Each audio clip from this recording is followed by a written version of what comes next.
ahora que vivimos en una época individualista, es yo con mi libro, yo con mi familia, yo con mi celular, me encierro, me encajono y ya no sé nada del mundo. En aquella época no, todo era social. En el fondo los mexicanos seguimos siendo así. Somos seres extremadamente sociales. Entonces no había seguridad pública, el gobierno no se encargaba de resolver los problemas de salud. Entonces en una cofradía tú pagabas una cantidad, un cornadillo se llamaba al mes, y entonces tenías derecho a asistencia médica, a servicio funerario, pero también a que la gente de la cofradía te acompañara en los momentos importantes de la vida, como los matrimonios o como las defunciones, que claramente nos explica la doctora Camba que la muerte pues no es nada más un tránsito doloroso que hay que cubrir y ya. En nosotros los mexicanos la muerte puede tomar el tono de una fiesta privada o de una fiesta pública. Entonces en Twitter, en esta maravillosa cofradía donde publicábamos cosas de historia, del arte, pues empezamos a reunirnos un grupo de personas y varios de ellos tenían así como gurú a la doctora Úrsula Camba. Entonces le empezamos a leer, empezamos a divertirnos mucho con sus audifaz, en sus publicaciones, en sus referencias a películas y a música, siempre con un muy agudo sentido del humor. Y nos dimos cuenta de que teníamos en común varias cosas. Uno, que como todos los que estamos en esta mesa, nos dedicamos a la divulgación de la historia. Una tarea bien complicada por donde quiera que se le vea. O sea, nosotros llegamos por sentidos diferentes. Por ejemplo, Alexei llegó justamente por una cultura adquirida a través de los libros, a través de la experiencia y no a través de la formación académica. Y en cambio, Úrsula y yo venimos en sentido contrario, de una formación académica muy rigurosa, muy estricta, en donde nos enseñaron a escribir cosas aburridísimas, con 20,000 notas a pie de página, habiendo investigado en archivos y en bibliotecas. Y entonces cuando leemos Ecos de Nueva España, nos tratamos de imaginar, bueno, yo que soy historiadora, cómo la doctora llegó a terminar y a trabajar y a concluir este libro. Los que no se dedican a la historia no se imaginan cómo es nuestro trabajo. Piensan que somos súper aburridas y estamos encerrados todo el tiempo en la biblioteca. Y a veces sí, pero afortunadamente no todo el tiempo. Y podemos imaginar el lugar de trabajo del historiador como un laboratorio científico, aunque mucha gente no relaciona la historia con la ciencia, a veces se le parece mucho, porque llegamos al archivo y nos piden que usemos guantes, cubrebocas, a veces hasta gogles y bata.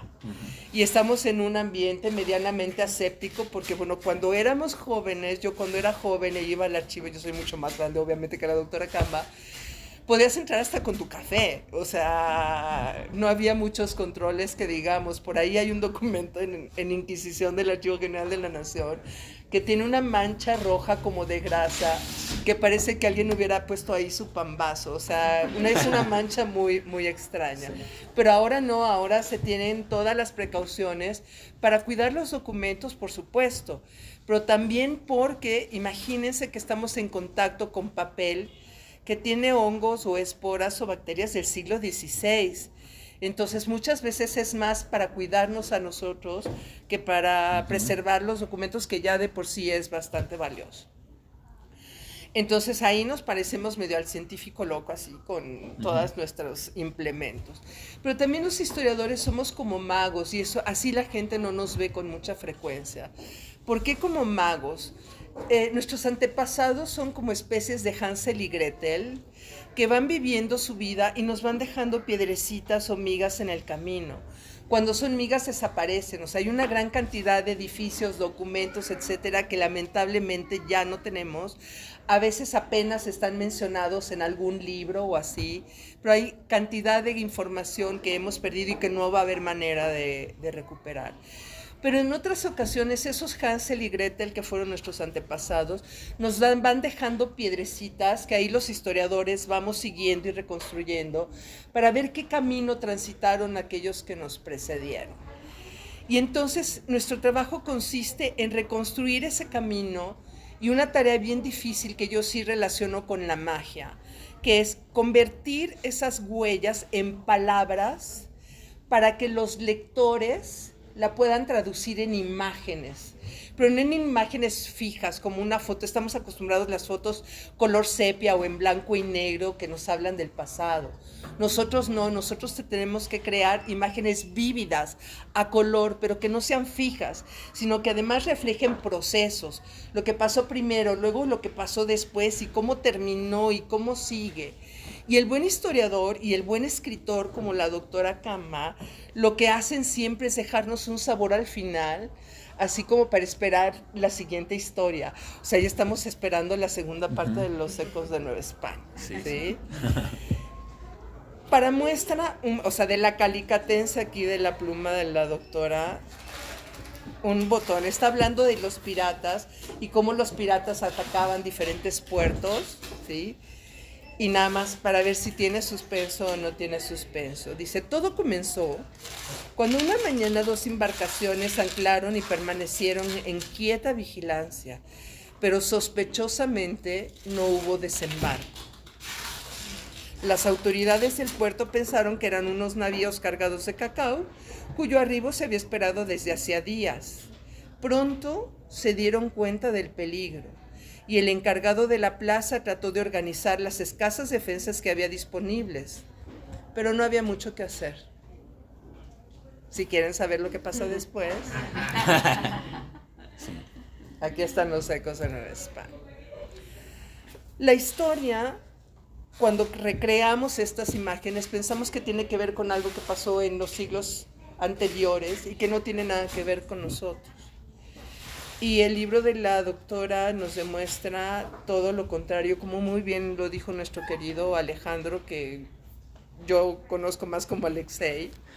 Las ilustraciones son de primera calidad y la armonía entre las ilustraciones y el texto nos permite evocar nuestras propias vidas, porque lo que pasó en la Nueva España tiene que ver con cómo somos en la actualidad y cómo nuestro carácter, nuestra forma de ver las cosas, lo que comemos, cómo nos relacionamos socialmente. Y esta imagen me es particularmente afecta porque habla de la arriería. Y yo tengo que decir que mi padre en sus años muy, muy jóvenes fue arriero. Él mismo decía que muy malo porque los arrieros tenían una obligación, era saber chiflar. La manera como se comunicaban los arrieros entre sí y con los animales era con silbidos. Cuando tú estabas en un cerro y el otro arriero estaba en el otro cerro, pues no le podías gritar, no te oía, pero los silbidos sí. Entonces leer el capítulo de los arrieros de la Nueva España me recordó pues a mi padre. Si un libro no les recuerda algo que les resulte familiar, quiere decir que no es un buen libro. O sea, este sí lo es. ¿Sí? Dejen respiro porque obviamente me recuerda cosas súper entrañables. Además de magos, los historiadores somos artesanos y nadie lo dice. Claro, lo dijo don Luis González y González, uno de los grandes historiadores de este país. Somos artesanos porque necesitamos herramientas que nadie maneja más que los que manejamos el oficio, ¿sí? Y tienen nombres rarísimos: heurística, hermenéutica, historia de las mentalidades, análisis de discurso y cosas así complicadísimas. Una de las herramientas más importantes del historiador se llama capacidad de síntesis, ¿sí? Imagínense que es como que se van aquí a Tequis, ¿no? A los viñedos, y ven estas enormes máquinas de prensa para la uva para extraer el mosto que se va a convertir en vino. Un vino de primera calidad añejado con años de investigación y de trabajo.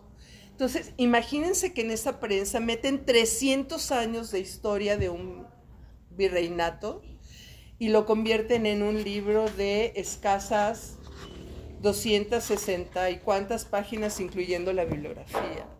O sea, si eso no es un trabajo descomunal, explíquenme por favor qué es. Porque además, eso nos habla de que la doctora es una excelente bailarina. ¿Por qué bailarina? Porque danza muy armoniosamente entre lo general y lo particular. Cuando hacemos divulgación, es bien fácil quedarnos en la nube, ¿no? Los virreyes, los arrieros, los piratas. Pero la doctora no se contentó con eso. O sea, casi en cada capítulo nos pone datos muy precisos para que veamos la panorámica del periodo del virreinato. Algunos bastante escatológicos, por eso si los niños y los adolescentes lo leen se van a divertir mucho, porque por ejemplo, hablando de los viajes interoceánicos, nos describe muy puntualmente cómo la gente tenía que comer alimentos agusanados, beber agua pestilente, dormir con cobijas plagadas de insectos como chinches y pulgas, o una santa como Santa Rosa de Lima, que se bebía el líquido de las pústulas de los enfermos que atendía. Digo, la señora no se habrá dado cuenta, pero Santa Rosa de Lima casi descubrió las vacunas, ¿sí? Sí. Porque ¿qué era lo que se estaba tomando? Pues el virus atenuado y los anticuerpos, ¿no? O sea, los santos, o sea, en este caso no del virreinato de la Nueva España, Santa Rosa de Lima, obviamente era del Perú, pues tenían la noción casi de autosanarse y al mismo tiempo hacer penitencia y allanar su camino al cielo, pagando todos los pecados que hubieran cometido y además ejercer la caridad cristiana, ¿sí?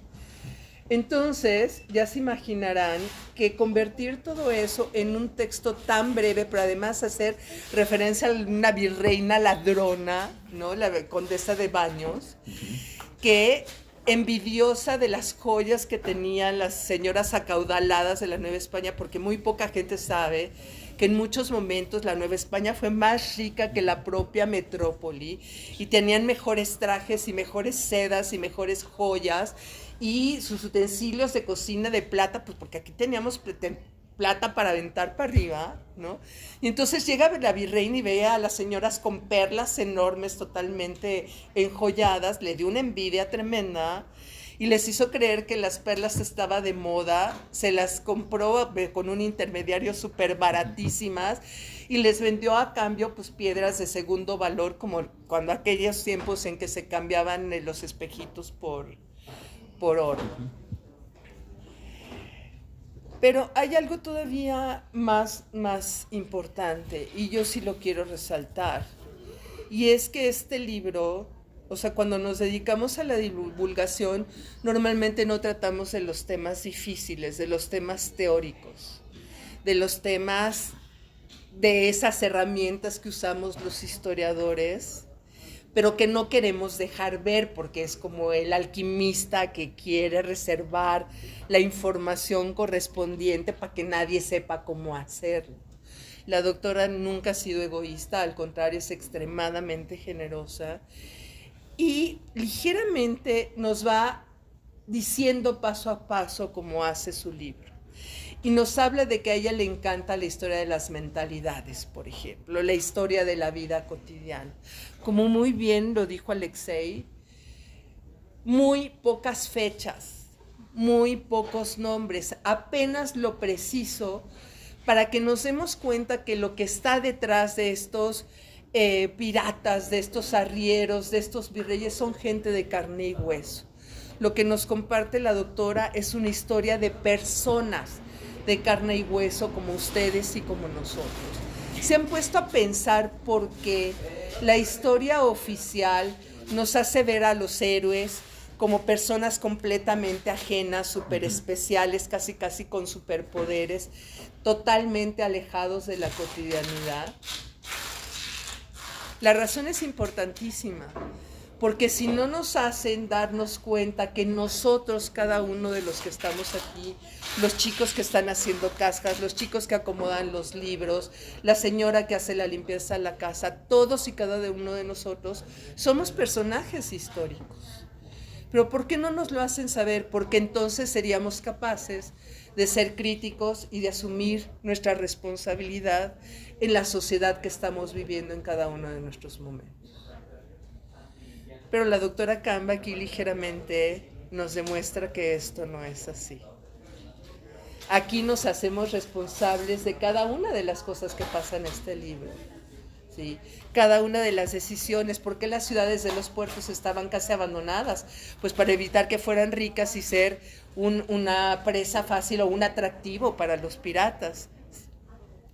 Los virreyes tienen sus responsabilidades. Imagínense administrar un territorio que en teoría abarcaba prácticamente desde California hasta Chiapas pertenece a Guatemala, pero hasta Yucatán, y a veces incluía hasta Costa Rica en algunos tipos de funciones, y abarcaba desde el Mar Caribe hasta Filipinas.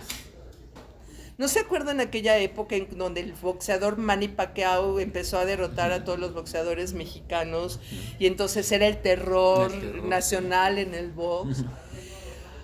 ¿A ustedes no les dio esa sensación de que de todos modos Manny Pacquiao era como de la familia?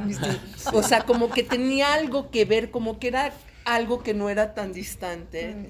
Porque Filipinas formaba parte de la monarquía hispana, pero una parte que había conquistado la Nueva España, con gente salida de la Nueva España y con dineros y plata que salían de las minas novohispanas. Entonces, esa sensación de que los filipinos son como de la familia, pues obviamente tiene su raíz en el periodo virreinal, ¿sí? O sea, otra vez el pasado dialogando permanentemente con el presente. Pero vamos a hablar de temas horribles y de temas sórdidos. Hay una discusión en la academia que quiere borrar la palabra barroco de la historia del arte porque dicen que eso ya no tiene que ver, que eso fue una palabra de origen italiano, que si quiere decir perla deforme o que si quiere decir peluca, como de las del siglo XVIII, ya saben, las que usaban aquellas con blancas y como con chinos. O sea, los historiadores del arte se están jalando el chongo porque quieren ya desterrar la palabra barroco de la historia del arte.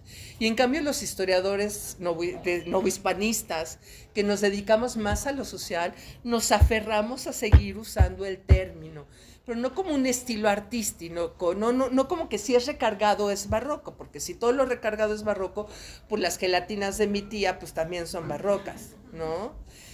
Pero ¿qué sí quiere decir barroco? ¿Qué es el barroco? Es una cultura, no un estilo artístico. Es una sociedad en donde se ritualiza todo. Todo tiene que ver con la iglesia, todo tiene que ver con la religión, o cuando menos con lo sobrenatural. Los muertos y los vivos conviven como si tomaran el café todos los días. La muerte es parte de la fiesta y la fiesta lo inunda absolutamente todo. Hace poco escuché a un comediante estadounidense que decía, no, hay que querer a los mexicanos, dice, porque si nosotros creemos que una fiesta tremenda es de toda la noche, júntense con un mexicano y se van a enterar que una verdadera fiesta dura un mes. ¿Sí? Eso es parte de la cultura barroca. O sea, es una cultura así muy vertical, muy patriarcal, con un cariz autoritario muy fuerte, pero justamente por lo mismo decimos a todo que sí, pero como en el son de la negra nunca decimos cuánto. Entonces, tenemos que hacer algo, sí señor, sí señor, sí señor, sí patrona, sí patrona, sí patrona. Y eso puede ser ahorita, que el ahorita mexicano sabemos qué quiere decir, en 5 minutos, en 20 días o nunca. Sí. Eso es parte de la cultura barroca. ¿Sí? Y eso lo explica la doctora, no nada más en un par de párrafos, en donde lo dice textualísimamente, sino a lo largo de toda su obra. Pero yo creo, y ya con esto termino, que la principal tarea del historiador, que nadie nos dice ni en la escuela y mucho menos en la primaria y en la secundaria, es despertar la principal herramienta que debería ser no solo de los historiadores, sino de todo ciudadano de cualquier parte del mundo, que se llama pensamiento crítico. Y ese pensamiento crítico, una cuartilla, no es más, no se crean que es un rollo de palabras complicadísimas y conceptos incomprensibles para todo el mundo, pero además, frente a una imagen que tiene la Catedral Metropolitana de México sobre libros, o sea, los libros sosteniendo la vida y la realidad y la sociedad novohispana, me encantó la idea. En esta cuartillita, página 258, parafrasea nada más ni nada menos que a uno de los grandes historiadores de México, que es don Edmundo O'Gorman. Las personas tendemos a juzgar con una tremenda facilidad. Y don Edmundo O'Gorman, bueno, a Hernán Cortés no lo bajamos de, como dice la doctora Camá, de cochino, cerdo, o sea, lo peor, tan malo como la carne de puerco. Y yo entendí perfectamente por qué me simpatiza Hernán Cortés, porque lo que es que las carnitas y el pozole sí, son lo mío. O sea, era un canalla, por supuesto que lo era. Cuando han conocido un conquistador que sea buena onda y que digan, ay, vamos a jugar a la matatena y a tomar café, pues por supuesto que nunca, ¿no? Pero Edmundo Gorman decía claramente que los historiadores no estamos para juzgar a los muertos, no estamos para juzgar a los ancestros. ¿Por qué? Porque eso nos pone muy soberbiamente en una actitud de superioridad moral, que neta somos superiores moralmente a la Malinche o a doña Marina. Somos superiores moralmente incluso a la condesa de Baños. O sea, realmente estamos por encima de nuestros ancestros. Somos mejores personas que ellos. Yo pienso, los conquistadores, por ejemplo, había días que no se bajaban del caballo. O sea, yo monto a caballo 2 horas y ya no puedo caminar. ¿Sí? O sea, ¿realmente somos moralmente superiores a ellos? Yo creo que no. Entonces, juzgar en la historia nos pone en un lugar que nos lleva a escupir para arriba. Porque nosotros nos identificamos curiosamente, no sé si se fijan, en la historia de México nos identificamos con los vencidos, con Cuauhtémoc, ¿no? Con Zapata, con Villa. ¿Sí? Nos identificamos. La historia la escriben los vencedores, pero nos identificamos con los vencidos. ¿Por qué? Porque es muy cómodo. Nos lleva al papel de víctimas y nada es mi responsabilidad, porque claro, todo es causa o de la conquista de los españoles o de los gringos. Si no llueve son los malditos gringos. Si no hacemos tarea y llegamos tarde, claro, la influencia española. Entonces nos lleva a una zona de confort en donde, claro, todo es responsabilidad de nuestros ancestros, pero no nuestra. Pero ahí no termina el asunto. ¿Qué significa tener pensamientos críticos? Significa ser rigurosos y honestos al acudir a las fuentes. Eso tiene que ver con qué, pues con lo que quieran, ¿no? Vamos a hacer una tarea, consultamos la Wikipedia, ¿le vamos a creer a la Wikipedia todo lo que dice? O ahora la inteligencia artificial, no, bueno, si lo dice la inteligencia artificial, palabra del Espíritu Santo, ¿cómo lo vamos a cuestionar si lo está diciendo la inteligencia artificial? Y se nos olvida que la inteligencia artificial la programan seres humanos como todos nosotros y por lo tanto tiene errores. Entonces, si somos rigurosos y honestos para cuestionarnos todo lo que nos afirman, hasta nuestros propios pensamientos, pues nos vamos a dar cuenta con mayor razón que no tenemos derecho de juzgar a nadie, porque hasta lo que nosotros pensamos puede estar equivocado.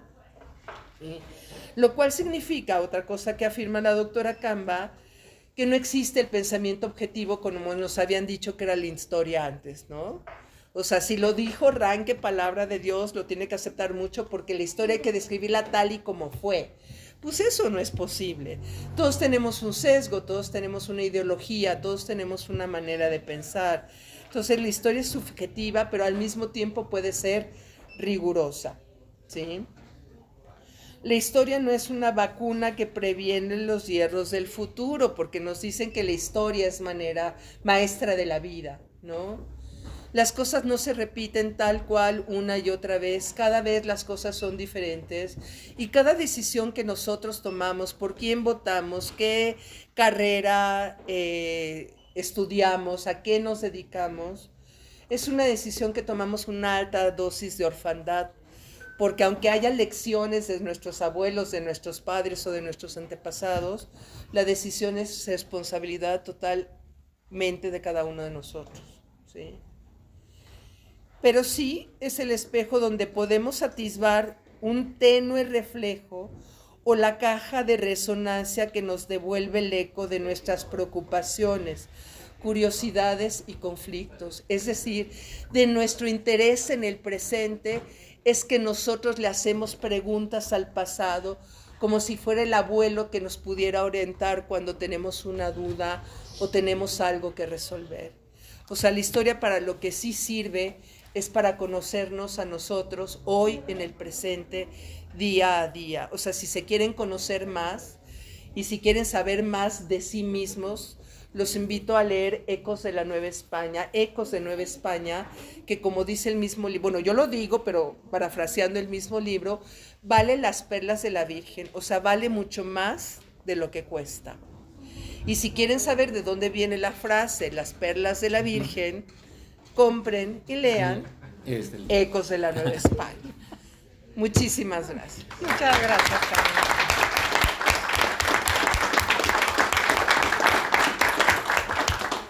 Bueno, estoy muy agradecida con Gandhi que nos ha prestado el espacio para poder hacer esto y con ustedes dos que tienen palabras tan generosas para este libro que es, pues sí, justamente para todas las personas de a pie. Les agradezco su acuciosa lectura. Dicen que uso palabras muy raras, pero es que el español tiene muchas palabras muy bonitas, hay que usarlas. Su acuciosa lectura y sus generosas palabras, por supuesto, a los dos. Y concuerdo, efectivamente yo le digo a la gente que a algunos de ustedes recordarán una serie que se llamaba CSI, o bueno, cualquier serie de las que estén de moda ahora, sobre crímenes. Van a ver, yo les decía que los historiadores, más que ratones de biblioteca, lo que hacemos es un trabajo detectivesco. Y es encontrar huellas, indicios y pequeños guiños donde nadie más podría verlos. Es decir, nos abocamos justo a fuentes diversas que pueden ser de archivo, puede ser pintura, puede ser novelas, es decir, todo es historizable, todo. La manera es una cosa que también hay que recordar, todo es susceptible de ser narrado de manera histórica. Entonces, encontramos esas huellas, encontramos esos indicios y vamos poco a poco tejiendo una urdimbre, ¿no? Que es como si tuviéramos un rompecabezas en el que siempre van a faltar piezas, indefectiblemente, siempre van a faltar piezas, pero entonces uno tiene que decir, ok, yo me imagino por el contorno de estas piezas que esta podría ir aquí. No lo sé de cierto, pero los indicios me hacen pensar, ¿no? Por lo que yo he revisado, que esta pieza va aquí. Y entonces tienes un rompecabezas que probablemente tenga huecos que a veces puedas llenar y que a veces no puedas llenar, porque así es la historia. Pero lo que tratas es justo de una manera muy honesta, y en eso pues se diferencia de la literatura. Es muy curioso porque la gente que le gusta la literatura te dice, no me gusta la historia, me gusta la novela histórica. Y yo les digo, la novela histórica es ficción. Novela histórica es novela, tiene datos históricos, pero tú no puedes de una novela decir, este sí, este no, este lo voy a tomar y este lo voy a dejar. Sí sigue siendo ficción, no es historia. Entonces, en ese sentido estoy de acuerdo en que es un trabajo artesanal, es un trabajo complejo, es un trabajo muy difícil porque nos educan a los que somos historiadores de formación, digamos, muy rígida, pues a que todo tiene que tener notas a pie de página. Entonces cada vez que dices algo, la nota a pie de página te protege. Es como, no lo dije yo, lo dijo fulanito de tal, y entonces pues si quieres vete a pelear con fulanito de tal. Y escribir un libro así es difícil porque pues todas las aseveraciones que haces, pues te tienes que responsabilizar de ellas. Pero no tiene notas a pie de página. Es muy difícil hacer un libro de historia, que es ensayístico, sin notas a pie de página, que son pues las que te, digamos, lo que llaman el aparato crítico, porque además nos encantan esas palabras, lo que soporta, digamos, a tu texto. Y yo siempre quise, desde que estudié la carrera, hacer que la historia fuera accesible a la gente en general. O sea, yo me acuerdo de materias que llevaba, yo decía, esto está bien padre, pero la gente como que yo no han de tener ni idea que existe por ejemplo, un libro que es una historia de la mierda. No siempre hemos ido al baño de la misma manera, ni solos. Antes eran letrinas comunes y entonces los albañiles se sentaban y decían, pues esta va por mi patrón y es, ¿no? O sea, la manera de dormir, ¿no? La manera de bañarse. Todas esas cosas que uno pensaría que siempre se han hecho de la misma manera, la manera de comer, ¿no? ¿Por qué decimos poner la mesa? Pues porque no había comedor, había que poner la mesa, ¿no? Todos decimos en México vamos a poner la mesa, pero ¿por qué decimos vamos a poner la mesa? Pues porque hay que montar, ¿no? Entonces, digamos, todos estos rastros que hay que como recoger y que ir juntando, la idea era justamente eso, poderle ofrecer a la gente que no es historiadora, al público en general, incluso adolescentes, gente que tiene aversión por la historia, porque además es la materia más reprobada en México, más que matemáticas, que se pudieran acercar de una manera pues mucho más amistosa, más lúdica, pues más ligera, ¿no? Y creo que se logra el cometido. Las ilustraciones son de un hombre talentosísimo que se llama Eduardo Ramón. Es un verdadero prodigio, porque yo la editora le daba un capítulo a leer y no le decía nada, le decía, ilustra este capítulo. Y él, o sea, yo no le dije, quiero que pongas, no. Y él decía, ok, leo el capítulo y esto es lo que yo me imagino, y entregaba la ilustración. Y yo hice correcciones muy pequeñas, por ejemplo, en la del reloj de arena que se rompe, nada más hay una cosa en la... Yo veía la ilustración y me decía, me parece muy Julio Verne, pero no sabía qué era, hasta que me di cuenta que era la manga. La manga era como una manga, así como la tuya, un saco con una camisa, que no era de la época. Entonces le dije, oye, ¿le puedes poner a lo mejor un reborde de encaje para que se vea como una casaca? Sí, perfecto. Y el reloj de arena se ve muy del siglo XIX, le puedes cambiar unos palitos y ya. Todo lo demás era así. La mula con 45 cosas arriba se le ocurrió a él, la catedral arriba de los libros se le ocurrió a él, el mapa con las víboras atravesadas y las flechas se le ocurrió a él. O sea, realmente es un hombre muy talentoso. Ese, por ejemplo, ese es muy bonito y es muy curioso. Ese se ve, yo creo que es zurdo, porque cuando me entregó la imagen, la mano era a la izquierda y le dije, no puede ser la mano izquierda, porque a los zurdos no los dejaban existir ni en el siglo XX, se amarraban la mano imagínense en el siglo XVI. Y me dijo, qué chistoso, pues no me había dado cuenta, pues yo como soy zurdo, no había puesto la mano izquierda, le dije, nada más volteale pues para que sea la derecha, ¿no? Cosas así. Pero realmente, pues eso es obra de su talento y de lo que él entendió del libro. Entonces, yo finalmente, después de reiterarles mi agradecimiento a mis dos presentadores de súper lujo, les reitero mi agradecimiento a ustedes, que teniendo 25,000 cosas mejores que hacer, como quedarse viendo una serie en su casa, pues irse a comer un helado, irse a visitar a su mamá, jugar Fortnite, lo que sea, están aquí conmigo, con nosotros, acompañándonos y escuchando lo que tenemos que decir.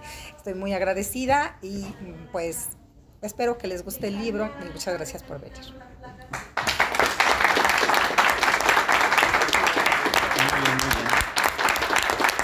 Si alguien tiene preguntas, es ahora. Hable ahora o calle para siempre. No. ¿Cuánto tiempo le llevó a hacer el libro? Y sé que estuvo, no sé si fue durante la pandemia, porque por ahí los agradecimientos van a algunos colaboradores que yo creo que se les complicó. Sí. Bueno, no colaboradores, pero bueno. Sí, colegas, lo entiendo. Pues es un libro que escribí en el contexto justamente de la pandemia. Yo creo que una parte importante me rescató porque pues estábamos encerrados. Esos 3 primeros meses que nadie salía supuestamente, fue cuando me puse a revisar y empecé a pensar como qué me hubiera gustado que me contaran a mí. Y entonces durante todos esos meses escribí y lo terminé en 2021 y después, bueno, fueron pruebas en 2000 y salió en 2022, pero tardé. Es un libro que tenía en la cabeza, o sea, muchos años lo tuve rondando en la cabeza porque escribí uno de Inquisición antes y luego me di cuenta que la gente pues no entendía mucho Inquisición porque no entendía nada de Nueva España, entonces como que había que hacer una como precuela, como en las películas. Entonces dije, no, pues primero hay que explicarles Nueva España y ya luego podrán ver el de Inquisición. Entonces digamos que ese fue el tiempo que me llevó. Y pues les agradezco a los colegas al final porque son gente que me facilitó datos, por ejemplo, esto de que a la viuda del campanero la habían dejado quedarse a vivir en el campanario porque el marido se murió y no tenía dónde vivir. Es un dato que me facilitó Carmen Saucedo, que es Carmen Saucedo, ya no sé si le cambié el nombre. Es especialista en historia del Palacio Nacional, sabe todo de Palacio Nacional, desde que le pusieron la primera piedra a los patios donde estaba la cárcel, donde estaban los aposentos del virrey y tal, y ese es un dato que ella me dio. O por ejemplo, Víctor Gayol me compartió el de pues una viuda que vive en una como una especie de closet. No es un closet, obviamente, que no existe, pero están, no sé, la Real Sala del Crimen, está los presos, no sé qué, y a ella la dejan vivir como en una covachita, como en una cosita, porque pues es viuda, y son cosas que a nosotros, o sea, como que alguien viviendo abajo de un escritorio en la Secretaría de Hacienda nos resultaría muy raro, ¿no? Porque tenemos muy dividido el espacio público. Bueno, ahora con las redes sociales no, pero somos una generación que se crió en la división del espacio público del espacio privado, ¿no? Vas al baño en privado, ahora no, ahora ya se toman foto en el excusado, casi que foto de lo que hicieron, ¿no? Pero sí, estoy muy agradecida con estos colegas que me facilitaron información, que fueron muy generosos, porque además las bibliotecas estaban cerradas y los archivos. Entonces yo tenía que echar mano de lo que tenía en mi casa, de lo que me prestaban, o de lo que encontraba en internet, que fue muy útil, o sea, porque muchas cosas se hicieron en acceso abierto en esos meses, entonces pude acceder, digamos, a esa información. Sí, pero hay que decir que tardó eso en escribirlo, pero eso es el reflejo de muchísimos años de trabajo. Sí. O sea, ya para que te pongas a escribir esto es porque ya le pedaleaste, ya le leíste, ya fuiste a los archivos y, o sea, es resultado de muchísimos años de trabajo. Sí, es cierto, eso es cierto. Gracias. Ahora sí, mi niño, ¿qué iba a ¿Tiene preguntar? fechas? Poquitas, muy poquitas, para que te diviertas. Es más, tu mamá te puede leer por ahí algún capítulo de los piratas, de cómo vivían en los barcos, tenían que dormir en las hamacas, por ejemplo. Las hamacas no son de acá, las hamacas son de unas islitas que se llaman las Antillas. Y los marineros dijeron, oh, este invento está muy bueno, lo voy a usar. Y entonces dormían en hamacas y en el día enrollaban las hamacas y las guardaban. Yo creo que te va a gustar, en un par de años. ¿Qué crees, Úrsula, que es como lo más virreinal que tenemos? Como la herencia más virreinal, pero que no tenemos ni idea.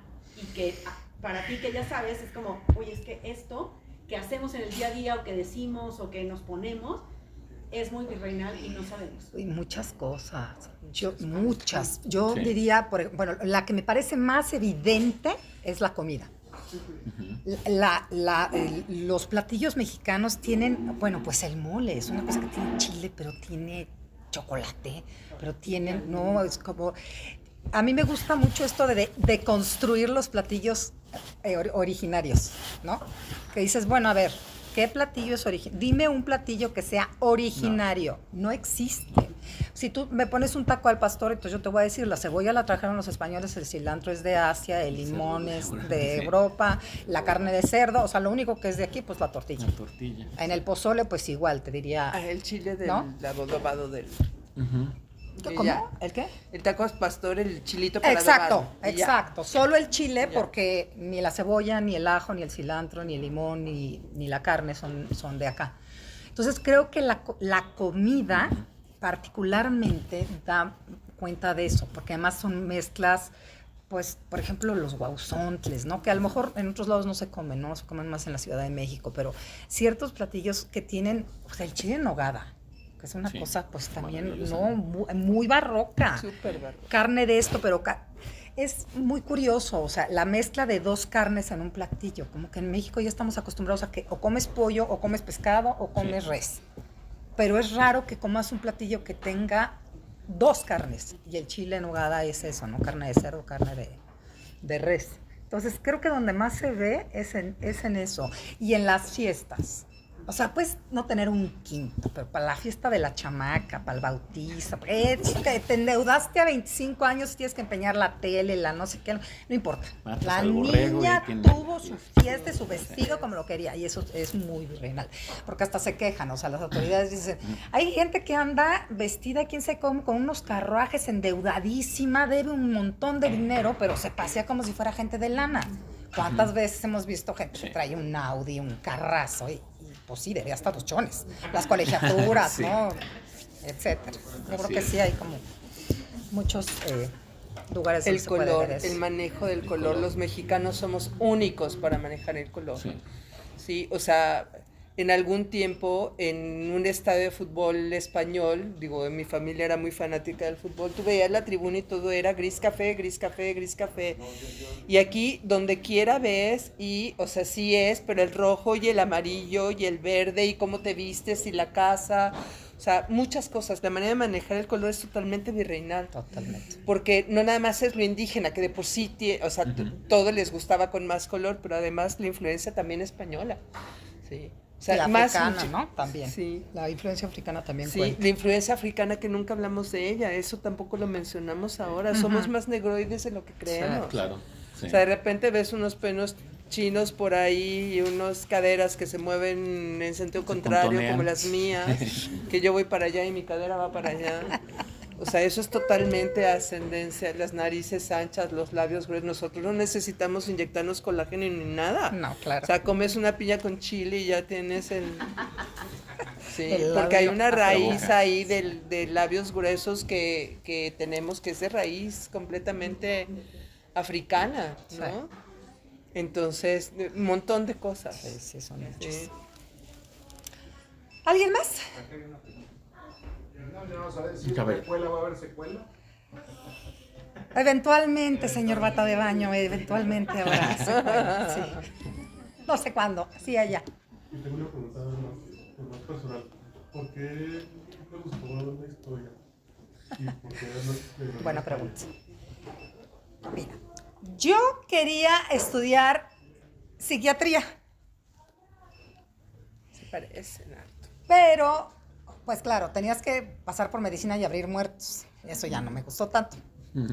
Entonces mi hermana, que estaba estudiando ingeniería química, un día me dijo, déjame ver unos trípticos por ahí a ver qué encuentro, porque mira, hay unas carreras que igual y te gustan. Y me llevó, me acuerdo perfecto, un tríptico de letras latinoamericanas y uno de historia. Entonces yo los abrí y vi el de historia y dije, esto es lo que yo siempre he querido. Esto es lo que me gusta. O sea, vi las materias y dije, esto es. Y recuerdo que entré a la carrera y no hubo un día en la carrera que yo dijera, ¿por qué rayos se me ocurrió estudiar esto? O sea, me encantaba, fui muy feliz en la carrera. Después del posgrado ya se pone más dificilito, ya no está tan Ya no bonito, está tan ya divertido. te tratan medio mal, ¿no? Ya te condicionan tal, pero bueno, o sea, te sigue gustando muchísimo. Y cuando me dicen, deberías escribir una novela histórica, digo, no puedo. No podría, porque no podría sentir que le estoy contando una mentira. Sí.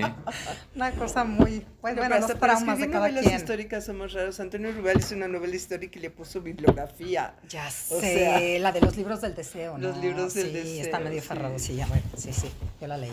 Muy bien. ¿Alguien más?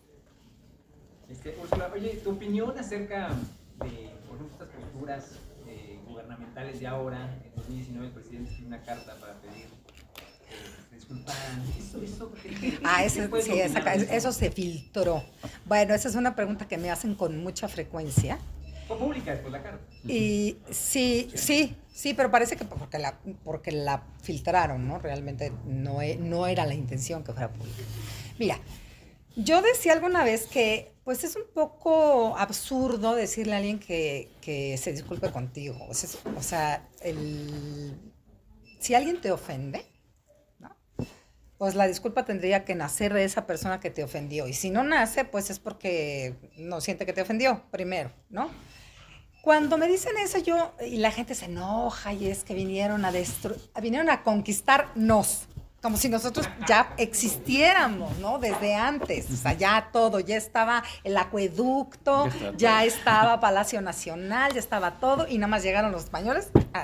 Y no, pues es una construcción, es lo que hace posible que podamos discutir eso hoy, pues es que haya pasado como pasó. De otra manera, ninguno de nosotros estaríamos aquí. Eso es algo que la gente no entiende. Y por más que le explicas, no, pero es que mira, a ver, tu bisabuelo se llamaba Cacamatzin, no. Se llamaba Camapichtli, no. Entonces, a ver, ¿cuáles son tus apellidos? No, pues Fernández, no, pues González, no, pues García, no, pues... Ok, bueno, entonces también tienes una parte ahí. Y todas las conquistas, que es lo que decía Carmen, se hacen a sangre y a fuego. Todas las conquistas son así. Claro. O sea, los vikingos, ¿tú qué crees que llegaron ahí a lo que era Anglia? Así de, permítame, me voy a aposentar en su casa, pase a retirarse. No, llegaban, mataban, incendiaban, hacían, tornaban, porque esas son las conquistas. Y lo que me parece un poco hipócrita, eso lo pensaba el otro día en una presentación, es que están siempre lamentándose, ¿no? Por esto, y es que nos conquistaron, es que nos hicieron, y cuando hay problemas realmente acuciantes como la desaparición forzada, que es un problema que nos debería de dejar sin dormir a todos en México, o sea, todos deberíamos de estar pensando por qué rayos puede suceder eso en un país, y como dice la ONU, y el 90 y no sé cuántos de los casos quedan impunes. Esas son cosas que sí que nos tocan directamente a todos, ¿no? Pero que pasó hace 500 años. O sea, realmente es justo como construir una narrativa victimista donde siempre te identificas con los derrotados. ¿Por qué no te identificas con los tlaxcaltecas?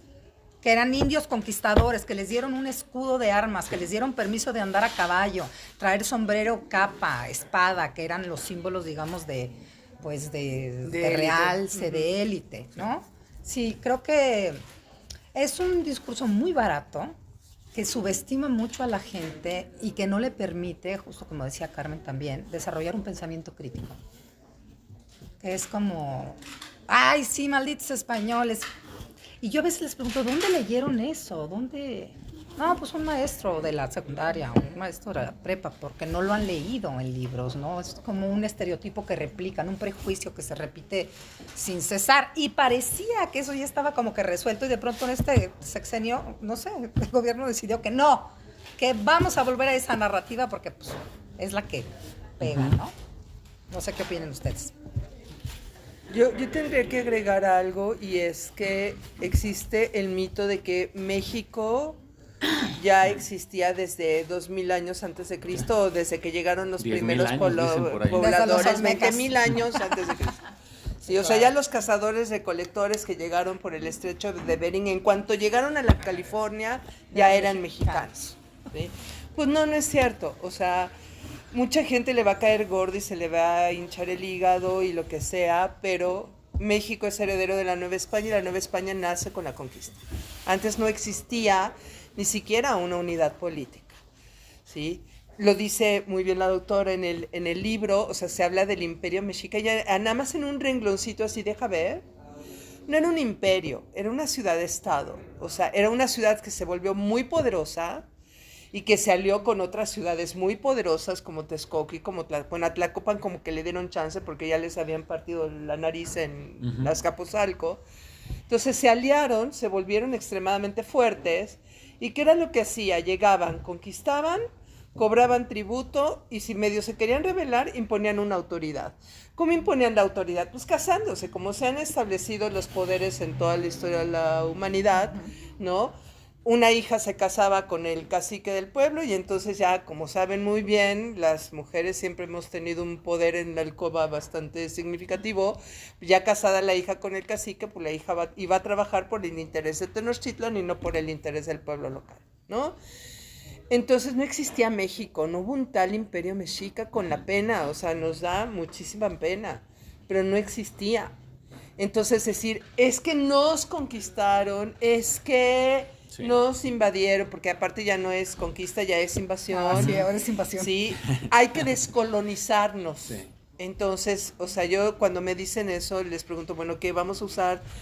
¿Taparrabos y penachos? ¿O vamos a usar? Porque hay que saber que en la época prehispánica las mujeres usaban la nagua, pero no usaban en muchos lugares el huipil, la parte de arriba.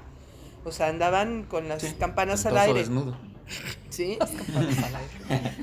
O sea, perdón por la Repicando como Repicando usted dijo. Mira algo. qué bonito, es una presentación redonda. Regresamos al Sí, inicio. regresamos a las campanas. Sí. Entonces, o sea, ¿qué vamos a regresar a andar con el torso desnudo? Bueno, ahorita hace bastante frío, la verdad es que me negaría.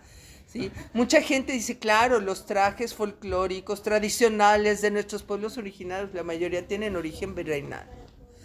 ¿Por qué? Porque a los españoles les interesaba mucho que la gente de cada pueblo tuviera un traje diferente al del pueblo vecino, porque eran indios tributarios, entonces lo que querían era que no se salieran de su pueblo para que siguieran pagándole el tributo a la corona.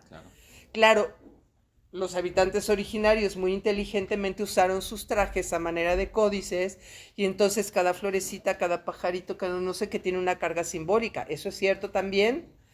Pero los trajes como tal, por ejemplo el rebozo, pues aquí yo traigo mi rebozo de lana, pues la lana es europea. Entonces dicen, claro, los triquis, sus trajes tradicionales de lana, pues aquí no había borregos. No había.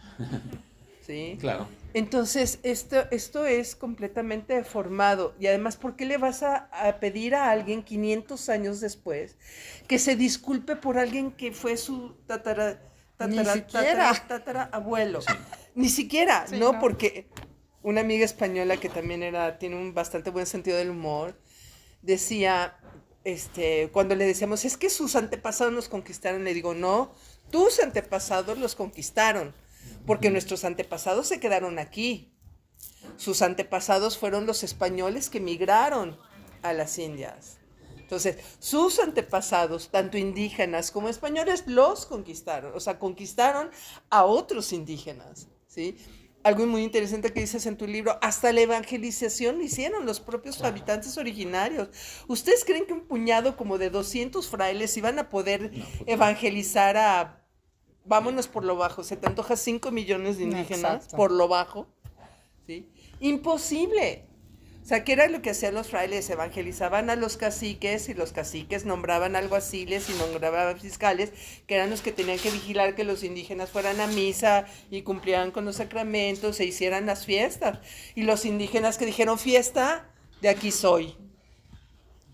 Que no es Huitzilopochtli, sino es Cristo el 25 de diciembre. Le llamamos fiesta. diferente, no hay bronca. Habiendo fiesta, Sí. lo resolvemos. Eso. ¿Sí? Herencia virreina. Claro. Y prehispánica, ahí sí, porque la fiesta se nos da por los dos lados. Sí, por todos lados. Sí. Y la Sin presentación sentido. ha sido muy a modo también en este mes, porque incluso acabo de leer en Twitter a un historiador español que se está muriendo a carcajadas de todo lo que se habla, y él acuñó una frase muy importante para mí ahorita, que dice que es el mes de la berrea negro legendaria, y se muere de la risa de todo lo que la gente empieza a escribir y decir. Lo dejamos a los porque días es el que vienen día, el día sí, 12 de octubre, van a claro. ver todo lo que va a pasar aquí en el país. Lo mismo de siempre. Sí, claro, cada La berrea legendaria se le puso el señor, entonces aquí podemos Negro ponerle legendario por la berrinche. leyenda negra. Ajá. El berrinche, sí, de la leyenda negra, ¿no? Exacto. Es algo muy Está de, bueno. de este tiempo. Me gusta. Muy bien. Y ya Es que como es muy corolario. simple. Perdón. O sea, Sí. si decimos que los españoles eran unos presos, sifilíticos, imbéciles, Sí. o sea, qué mal parados quedan los Sí, indígenas, pues se sí. ponen a pensar. O sea, si los españoles eran tan imbéciles, entonces, ¿cómo fueron capaces de conquistar? O sea, vivimos en la historia escupiendo para arriba. Sí, Sí. totalmente. Sí, lo que iba a hablar ahorita como corolario a mi participación, y citando lo de la mano que hablaba Úrsula, que bueno, aparece en varias ilustraciones, yo les recomiendo que quienes vayan al centro histórico aquí en Querétaro, se van a dar cuenta que hay muchas manitas de picaportes en las puertas. Y es algo que es muy distintivo de la ciudad virreinal. Ese pasado de puertas en Querétaro se conservan muchas con sus picaportes originales. Algunas son manos. Bueno, eso que pudiera parecer tan trivial, una manita ahí colgada, pues no, era un mensaje, como bien citas en el libro, de a las personas que se les tomaba a los ladrones robando o haciendo sacrilegio, les cortaban la mano. O sea, los sacrificaban, los mataban, los ahorcaban y luego les cortaban la mano para ser mostrada. Y de hecho hay varias casas, como la Casa de la Manita en la Ciudad de México, que que aparece una mano ahí, claro, ahora de piedra, pero que habla de ese suceso de un ladrón, una situación que terminó con que le cercenaran la mano, y ahí lo mostraban, ¿no? Como una advertencia de que sí vas a tocar la puerta, pero no pases a hacer otra cosa más a mi hogar porque te pueden cortar la mano. Así es esto. Y son las herencias virreinales que tenemos, los ecos de la Nueva España. Y bueno, pues agradezco de nuevo la invitación que me hizo la doctora. Muchas gracias. Y ahora sí, compren su libro. Cómprenlo y se los firmo. Antes de que llegue nadie. Y de hecho,